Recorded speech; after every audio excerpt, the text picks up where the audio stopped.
Operation Pastorius was a failed German intelligence plan for sabotage inside the United States during World War II. The operation was staged in June 1942 and was to be directed against strategic American economic targets. The operation was named by Admiral Wilhelm Canaris, chief of the German Abwehr, for Francis Daniel Pastorius, the leader of the first organized settlement of Germans in America. Background: after the Japanese attack on Pearl Harbor on December 7, 1941, followed by Nazi Germany's declaration of war on the United States 4 days later, Hitler authorized a mission to sabotage the American war effort as well as to make terrorist attacks on civilian targets to demoralize the American civilian population inside the United States. The mission was headed by Admiral Wilhelm Canaris, chief of the German Abwehr. Canaris recalled that during World War I, he organized the sabotage of French installations in Morocco, and entered the United States with other German agents to plant bombs in New York arms factories, including the destruction of munitions supplies at Black Tom Island, in 1916. He hoped that Operation Pastorius would have the same kind of success they had in 1916. Agents, recruited for Operation Pastorius were 8 German residents who had lived in the United States. 2 of them, Ernst Berger and Herbert Haupt, were American citizens. The others, George John Dash, Edward John Curling, Richard Corin, Heinrich Harmhunk, Hermann Otto Neubauer, and Werner Thiel, had worked at various jobs in the United States. All 8 were recruited into the Abwehr military intelligence organization and were given 3 weeks of intensive sabotage training in the German High Command School on an estate at Quains Lake, near Berlin, Germany. The agents were instructed in the manufacture and use of explosives, incendiaries, primers, and various forms of mechanical, chemical, and electrical delayed timing devices. Considerable time was spent developing complete background histories they were to use in the United States. They were encouraged to converse in English and to read American newspapers and magazines so no suspicion would be aroused if they were interrogated while in the United States.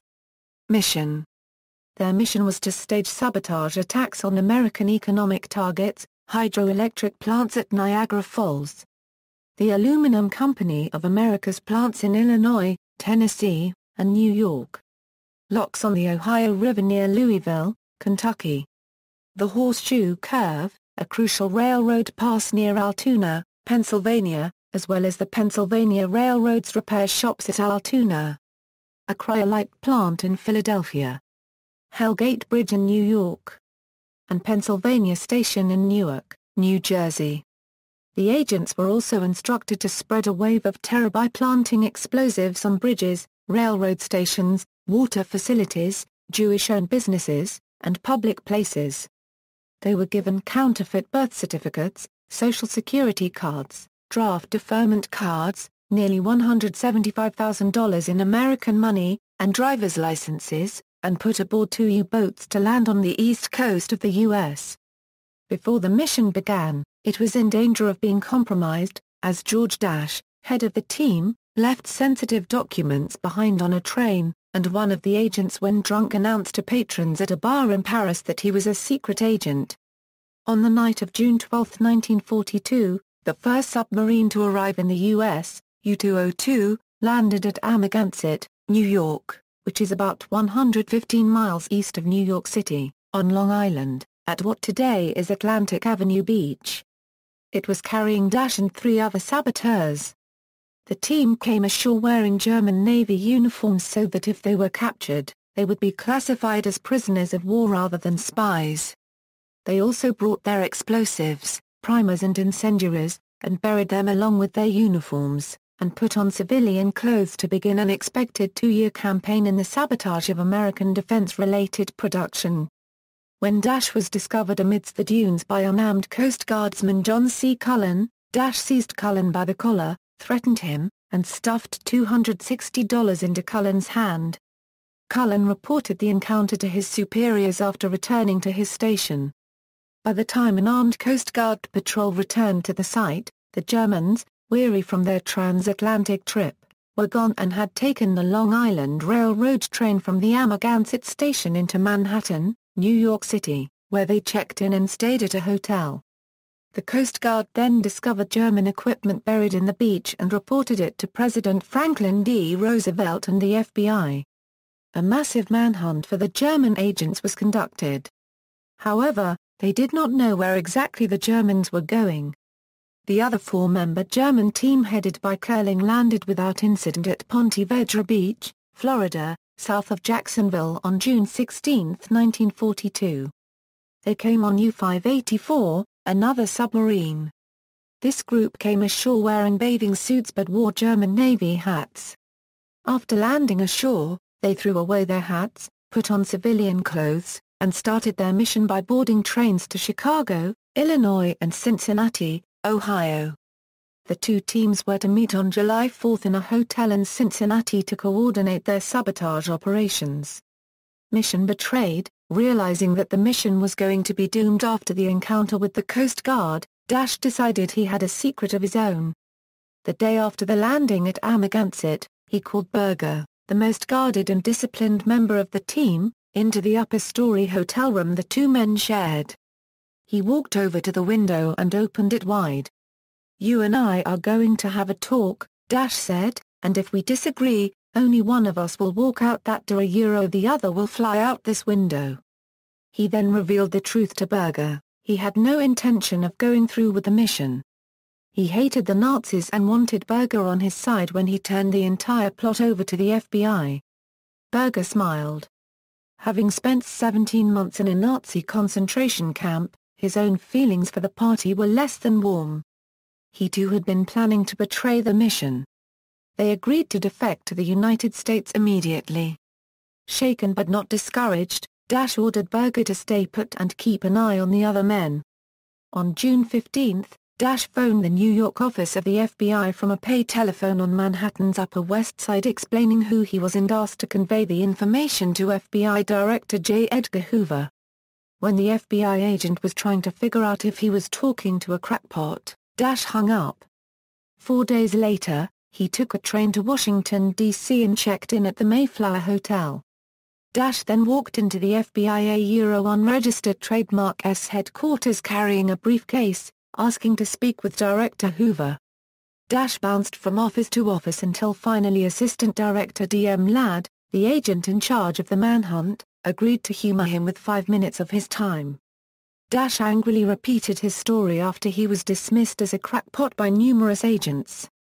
He finally convinced the FBI by dumping his mission's entire budget of $84,000 on the desk of Assistant Director D.M. Ladd.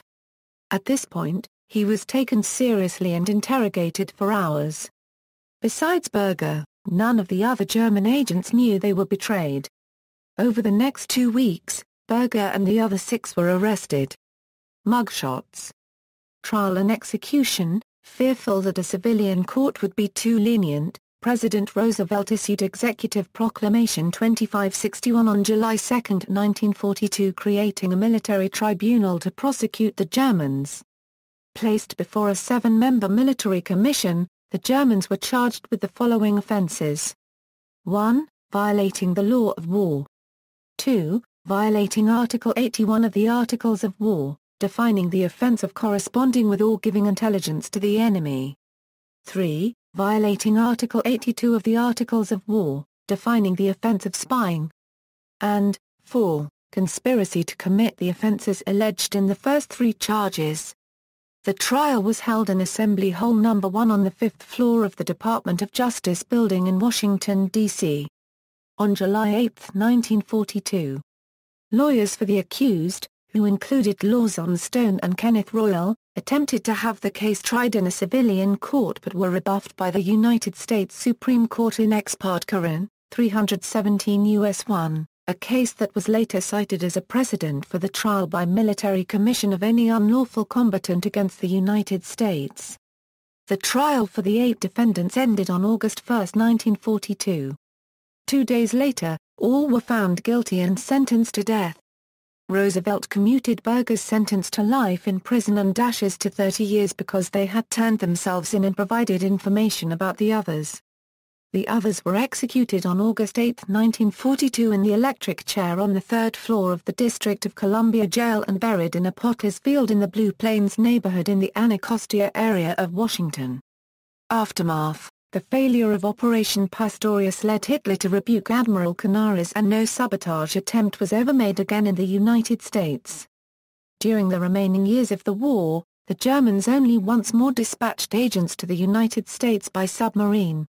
In November 1944, as part of Operation Ulster, a German submarine, U-1230, dropped two RSHA spies off the coast of Maine to gather intelligence on the Manhattan Project and sabotage it, as well as dozens of American munition factories.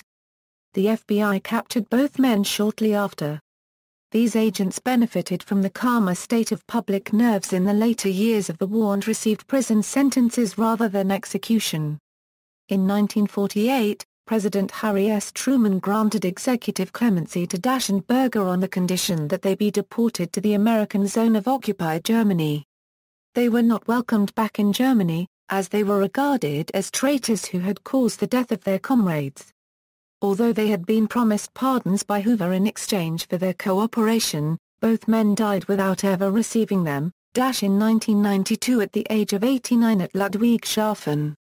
See also, Duquesne Spy Ring, They Came to Blow Up America, a 1943 film based on Operation Pastorius, starring George Sanders, Saboteur, a 1942 film revolving around acts of sabotage on the U.S. mainland during World War II.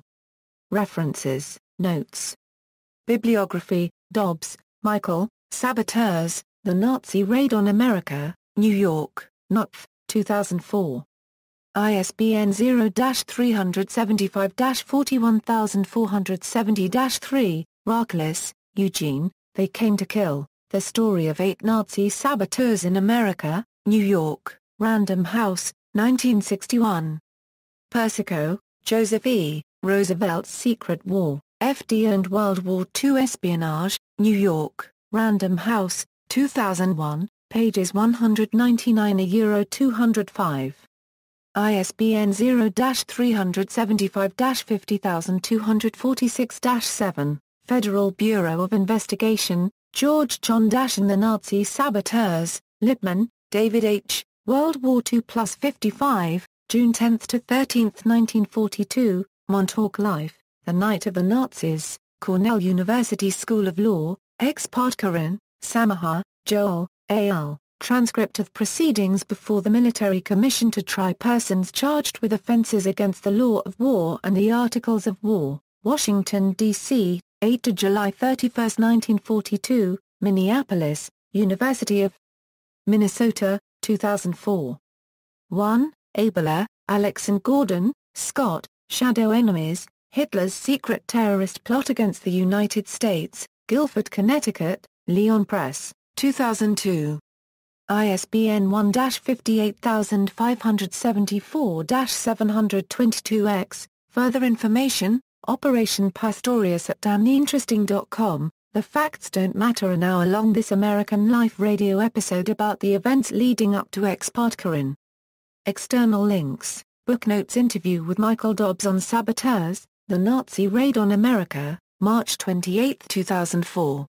6 Nazi saboteurs executed in Washington, Ghosts of D.C. History blog, They Came to Blow Up America at the Internet Movie Database, a 1943 film about saboteurs, led by a German-American, landing on Long Island.